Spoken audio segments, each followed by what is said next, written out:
So exercise 1.4. So exercise 1.4 আমার 2019 or পড়া 2023 সিলেবাসত আমাক ক্যান্সেল করে দিয়া আছে, কিন্তু এইটো বছৰৰ যেটো সেবাৰ নতুন সিলেবাস তাতে এইটো পাৰ্টও দিয়া আছে।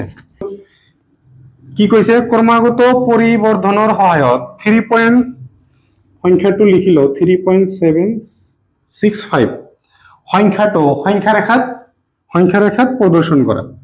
আমাৰ সংখ্যাৰেখাত বহুৱাব দিছে, এই সংখ্যাটো আমাৰ সংখ্যাৰেখাত বহুৱাব দিছে। সো আমি কি কৰিম,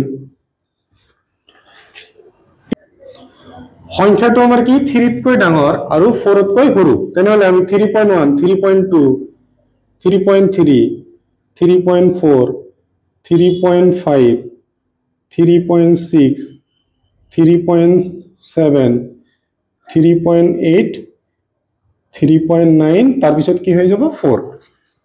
সংখ্যাটো কি 3.765 3.7 এইখিনিত আমি আজ দিলু হল। এতিয়া এনেকে লিখিম আমি, কি হব 3.71 লিখিম এনেকে।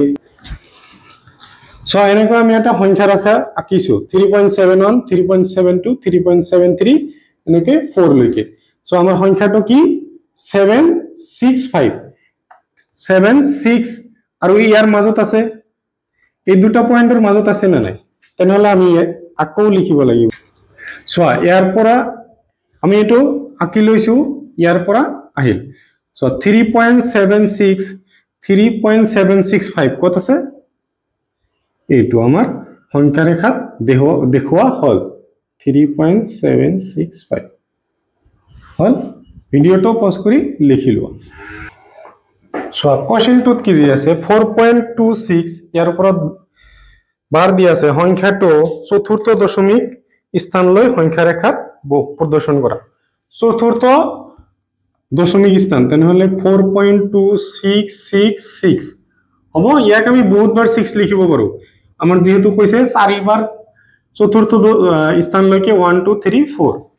সো আমি প্রথমতে 4.2 বহাম। হ্যাঁ, 4.2 মানে কি 4 তকৈ ডাঙৰ হ'ব আৰু 5 তকৈ সৰু হ'ব, তেনেহলে এনেকৈ লিখিম 4.1। সো আমাৰ কি বহাম প্ৰথমতে 4.2 কত আছে এইটো। সো ইয়াক আমি এতিয়া আমি কি বহাম 4.26 এইখিনিলৈকে।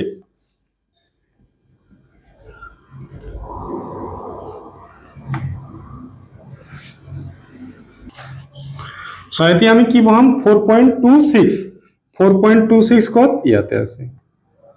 নেক্সট এতিয়া আমি বহাম 4.266।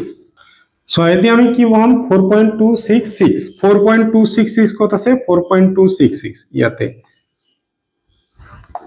নেক্সট আমি এতিয়া আমি কি বহাম 4.266 হল।